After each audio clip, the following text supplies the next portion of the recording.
Alright, nkwaniriza gwena ali ku Magala TV. Erinnya nga bulijjo Simple Steve the Simple Profile nate tukomyewo na tukubera tukutuusaako ebyo bye tuba tukuleetedde. Ne munnango ono naye ng'olaba tugenda kutunuulizaako ensonga. Ensonga zino bannange, ensonga baŋŋambe zaaki? Ensonga za church. Abakulu abaddukanya amachachi wano mu kibuga Kampala. Ze tugenda okubeera nga tutunuulira olutalo luli wakati w'omusumba wa Miracle Center Rubaga n'abasumba abalala. Tetumanyi obuzibu buli luddawa kubanga kati essaawa yonna emikutu gyabwe gyandiggyibwa ku mpewo olw'obumulumulu n'okwerumaaluma okuli wakati waabwe. Omusumba Robert Kayanja kw'ossa omutumba Jackson Ssenyonga wamu ne David Kiganda. Bato ziri awo kati UCC yeri mu nsonga ezo. Tugenda tunulako mu ntaputa y'ebintu bineeno. UCC ebikutte etya, ani mutuufu, ani mukyamu, ne munnange ono kasooka tubuuzeeko. Tubabuuzizaako mwenna abali ku Magala TV ne muganda wange Simple nkubuuzizaako nti gyebale. Weebale kubanga ofiisaayo obudde n'onkyazaako ne tusobola okubanga tutaanya ensonga.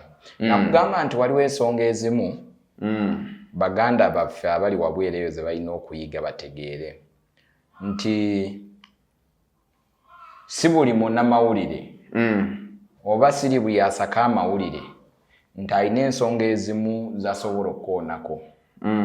Kuba kati zino ensonga ze tulimu tugenza okiraba nga kyetaagisa kuba nzize ndaba abaana bangi bagenda most especially ku TikTok ne bawa wrong information.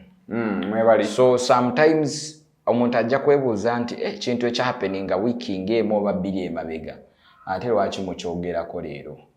Tusooka kukola research ne tusooka tunoonyereza ne tubuuliriza ne tulaba etteeka lyonna kyatandika kitya, we kituuseewo kitya, kyava ku ki okutuuka we kiri. So amanya n'eddoboozi nze Musamali Arnold.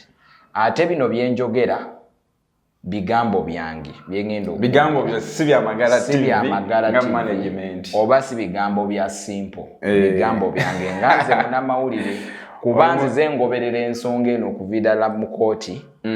Actually nga tenanagenda mu kooti okuviira ddala ku kinyusu wennyini wansi wano nga gwakajja gutandika okulanda abavubuka nga bakasooka kwekubira enduulu ewa Pastor Ssenyonga, Jackson Ssenyonga. Twaliwo ne tutandika press conference ezo. So nze ngoberera guno omusango. So siguyingiddemu buyingizi ngutegeera ngumanyi ngufollowinze up. N'ekirala bwe naaba njogedde ekigenda okukosa tugende maaso omuntu yenna nja kusaba ansonyiwe kuba abasomba bonna boolaba buli omu alina abawagizi be. Nyinza okwekoonako ne mpunzika nga nkoonye ku musumba ate oluusi gwe n'olaba nti muyingidde nnyo ojja kutusonyiwa naye tulina okwogera amazima abantu bakole ki bakategeere. Kuba nze siri wano lwa musumba oba Jackson Ssenyonga, siri wano lwa musumba Kayanja, siri wano lwa musumba David Kiganda. Kuba nze kamwa koogera ndina program ku Friday muganda wange Ssebugenja atera okunteekako ey'abannamawulire Rawugundi the Springboard nga tutaanya ensonga nga bannamawulire. Sitidde nti nyinza okumwogerako oba nti n'agaana okumpa empewo. Sindi waddembe okwogera ku kikuba nti nze siina sayidi kwengwa, siina ampa sente ze. Oli bw'alituuka okumpa sente ze maybe ndikyuka naye sirina ampa sente. So kati byenjogera bino bigambo era yeebwina ali ku ground. Magala TV okumanya we kutandikira. Entalo eziri mu basumba baneeno. Kakati obuzibu buli luddawa kubanga ndaba ziyinza otutwaliramu naffe bannamawulire nazitu affectinga kubanga bannaffe abamu sente ziyinza okubatwaliramu. Sente ziyinza obatwaliramu naye UCC bw'ekeera n'esalako omukutu ogumu sina kubatwalira ziyinza okubatwaliramu naye zaabatwaliramu dda. Kuba ndina munnamawulire eyagendako into depression oyo omwana wa Kingdom Television omuwala yani mwerabidde erinnya naye bwe baamuteeka ennyo ku TikTok ne bamuwandikako ebintu ebibi nti yasaasaanya obutambi bwa Pastor Kayanja ng'amwogerako amafuukuule oba amwogerako ebyakalebule. So ate ng'ensonga eri nti omwana bye yayogera byonna mu kooti byaliyo kuba ffenna twaliyo mu kooti nze nga nze naliyo mu kooti wa forensics Kinene bwe yayogera ebintu bye yayogera omwana naye bye yakolamu ki bye yakolamu story so bannamawulire nabo babeera affected in such wars mu fights zino buli we zibeerawo bannamawulire balina okukola ki balina okubeera because remember tuli mu kwogera ku TV ziringa TV 3 kati TV abasinga obungi batunulira TV naye tebatunulidde radio bana abasomba balina TV ate emikutu gya TV eri emu naye emikutu gya radio ate gye gisinga obungi ojja kwesanga nga Top Radio eri Kampala, Top Radio Mbale, Top Radio Masaka, Top Radio okitegeera nti bwene bali Kampala wano baweereza baga ayinza okulagira emikutu gyonna eri eggulyo likole ki liite ku mikutu gyonna owa gundi owa channel 44 naye ayina radio Chiganda ayina Kingdom FM ayina ne Kingdom Television ate Kingdom naye etambula egenda wala okitegeera ate zonna zirina abakozi abo bonna kitandikira ku producer oweggulire ne kigenda ku news editor ne kigenda ku agasase ne kigenda ku ba producers ba cameramen news anchor abadde kali soma ogenda kunzika nga sako bwetambula bweti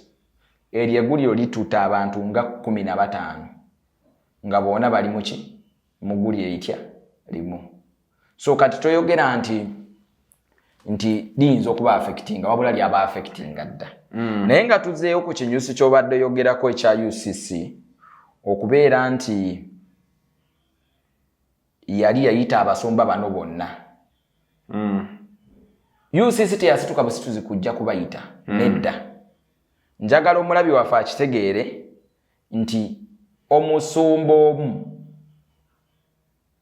yeyaddukira mu UCC wano sikweka manya kuba already kiri out it's in the media buli omu akimanyi Pastor Kayanja yaddukira mu court mu UCC ekitongole kitwala omanyi UCC ekitongole Uganda Communication Commission kyekitwala ebyempuliziganya byonna bye twogera wano kyekibifuga so ekyamutwala ku UCC yadduka nga yeekubira enduulu zali enaku z'omwezi 3 bwemba nzijukira bulungi omwezi gw'okuna between 3 kwa 2 mwezi gw'okuna naku zo 2 kwa 3 wakati awo kube naku SARS dating amyo nenziteeka mu mutwe naye it was that period of time kati Pastor Kayanja n'agenda mu kooti n'agamba nti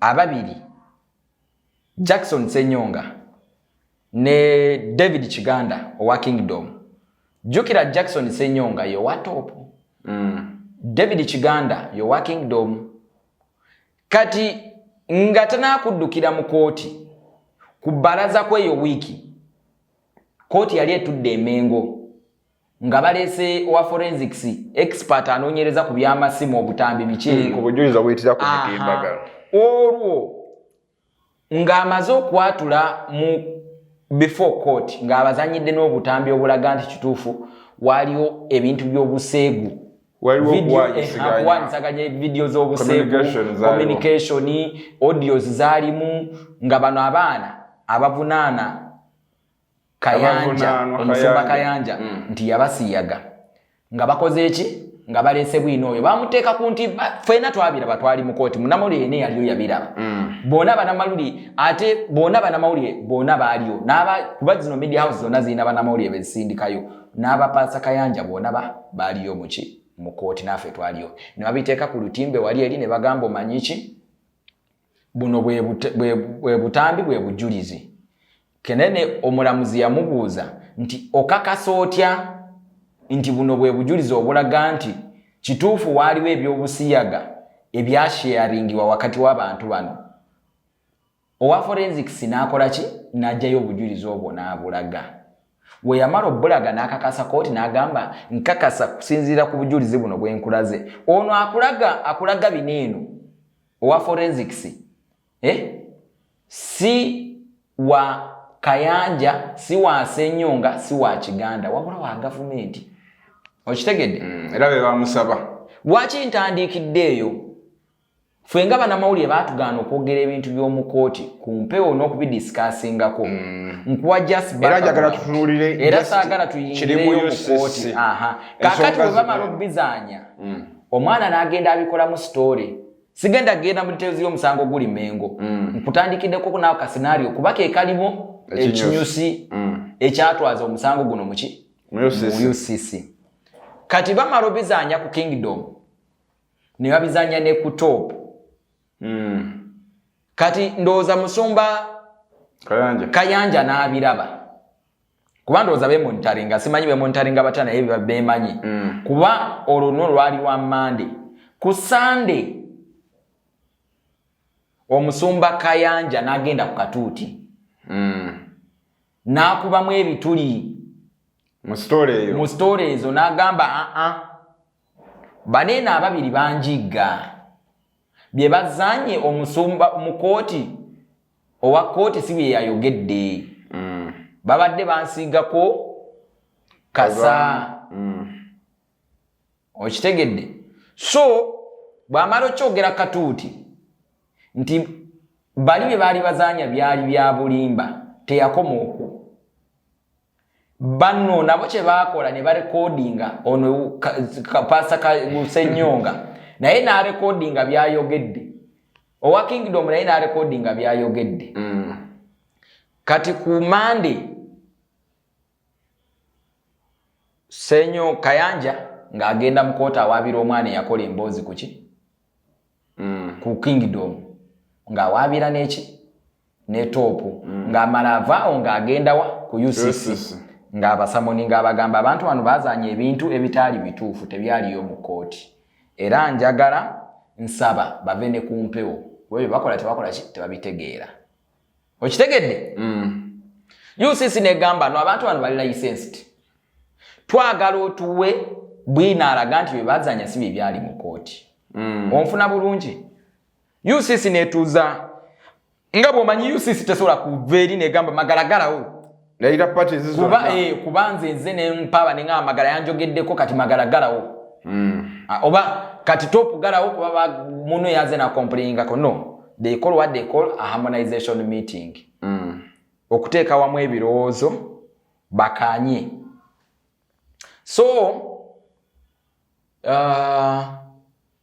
omwezi ogwaggwa omwezi ogwokutaano katingidde ogwokutaano ne babayita first calling we babayita bayita Kiganda Pastor Kiganda ne Pastor Ssenyonga jukira tebasobola agenda boka bayina ba lawyers bagenda wamu ne ba lawyers ne bayita ne Pastor Kayanja kwolwo olunaku Pastor Kayanja teyalabikawa ku UCC kyokanga ye muwabi ye complainant wabula yasindika baloya be n'agamba baloya be bajja kola ki bajja kukimanya songa ate UCC actually lawyer wa UCC yagamba mbadde netaaga nnyo muntu yennyini kubanga naye yava ku kyokubeera pastor kati yafuuka presenter lwaki yakyogera nti actually mu kuba briefing abo basumba bona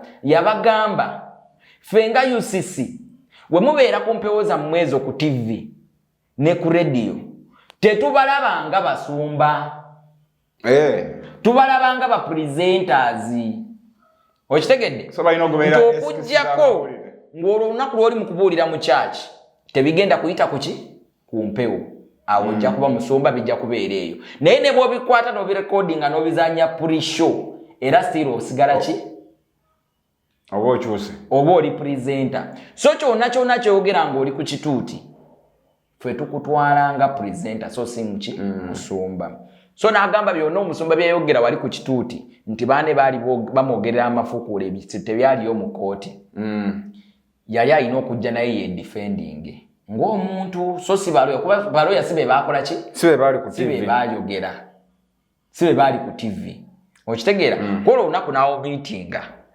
lawyer na summoninga n'agamba lawyer wa UCC na summoninga n'agamba baloya be nti muddemu mugambi mwetaaga kubanga kya muwendo nnyo okube Pastor Ssenyo Kayanja okola ki okubeerawo ne kola olunaku bano bo bagenda omusumba kola olunaku Kiganda Ssenyo nga bagendera balina bannamateeka actually bagenda n'obujulizi bwabwe obulaga nti bye baali bazannya ku mpewo zaabwe byava mu kooti okitegedde kati tuvaawo tuddamu era mu kooti juzi wano yabadde wiiki eyawedde ndowooza si wiiki eyawedde wayiseewo ebbanga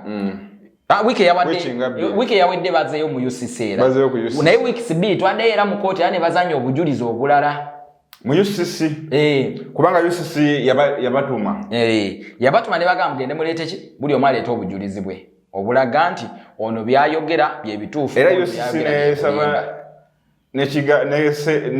ne Kayanja naye aleeta obujulizi ekyo kye yapresentinga ku TV exactly kakati kwolwo olunaku olwasembeyo luno yabadde ku 1 week back I think on Tuesday naye nga last week UCC yatudde naye era omwami teyalabiseeko Pastor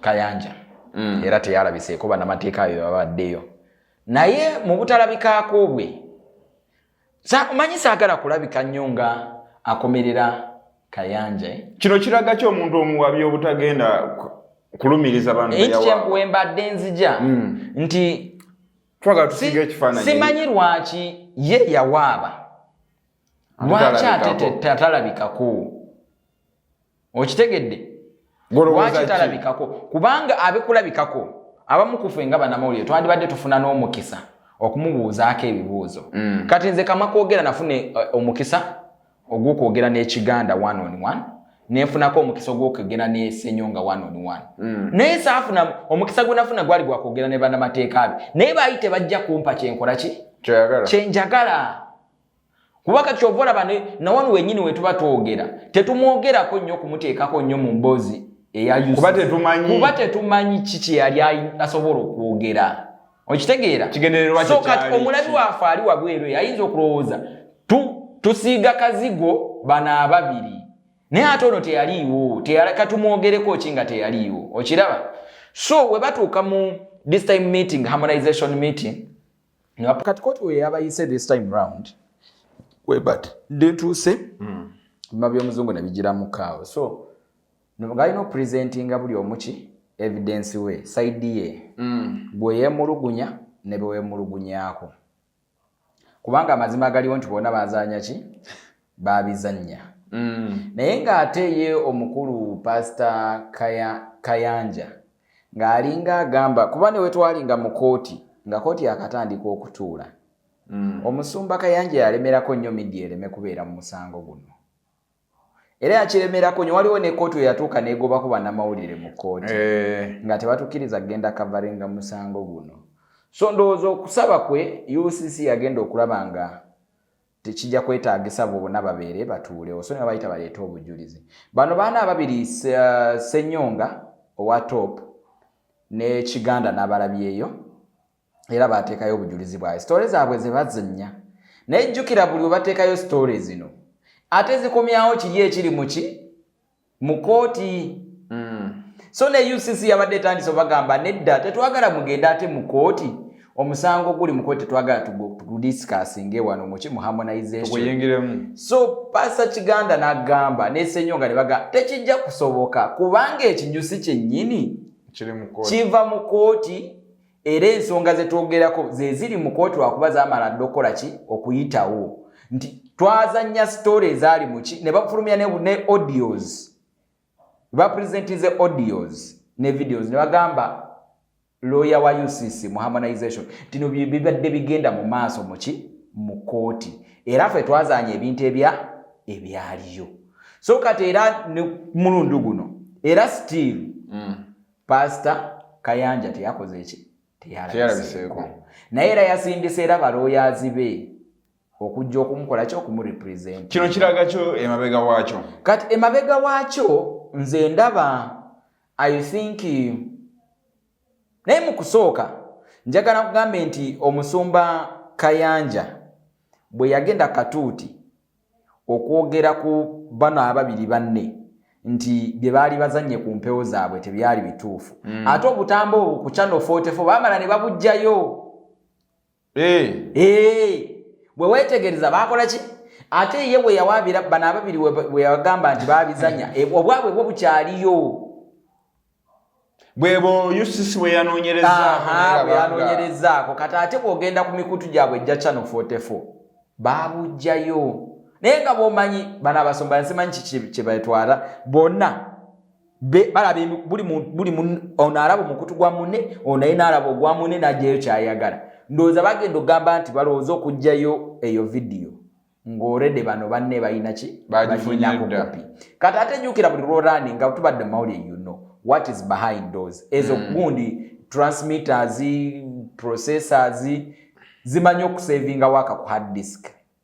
Ogenda teka ekintu ku runway already hard disk ebeera ekicapturinze nga gyekiri. So ne kumpewo kwe kiba kiyise on that same date ne UCC naye capturinga. So kati ba comparing si nti baba babi generated by AI. Kitegeezo gye yaddukira nayo bandi musingirayo. Nze bwe ndowooza kubanga bano ababiri Senyonga bapiyaringa ne Kiganda David owa Kingdom Media no Top TV.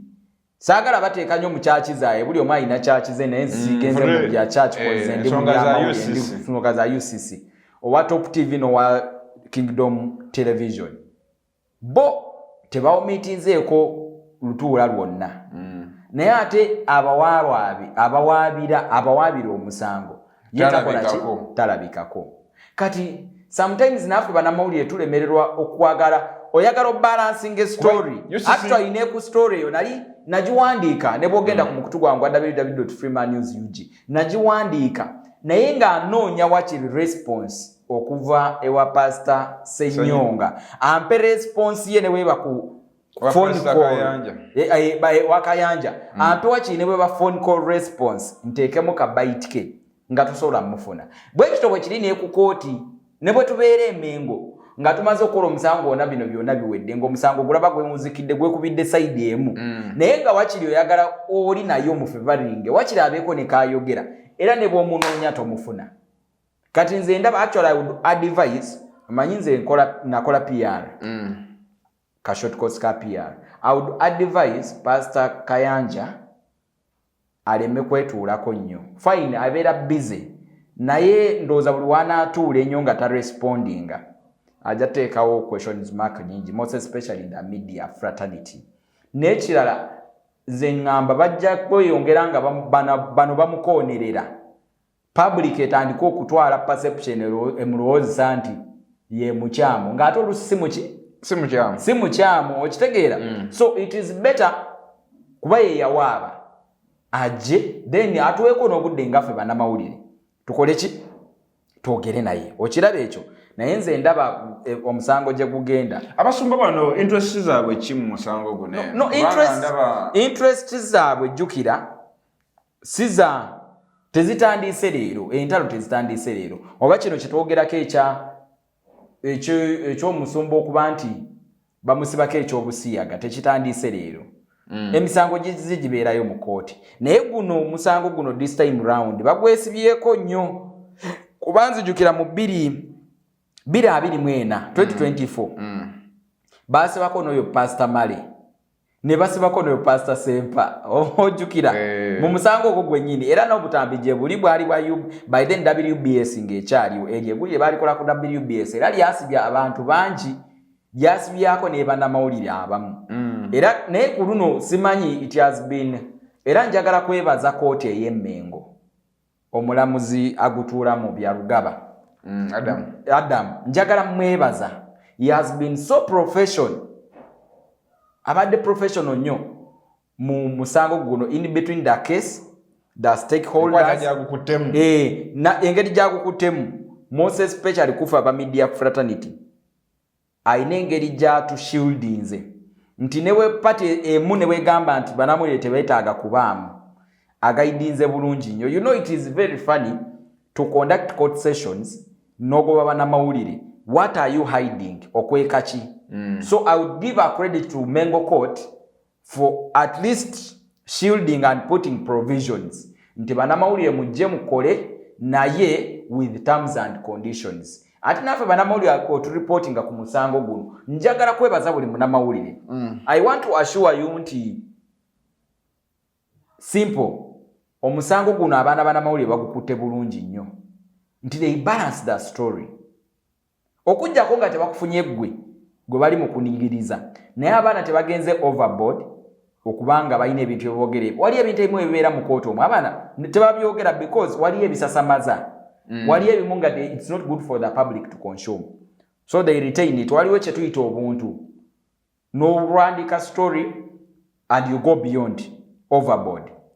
Naye it has been so good and I would credit court nti tweyongera okukolera wamu ne kooti ne banamawulire bananga ababeerayo. Let's report the facts.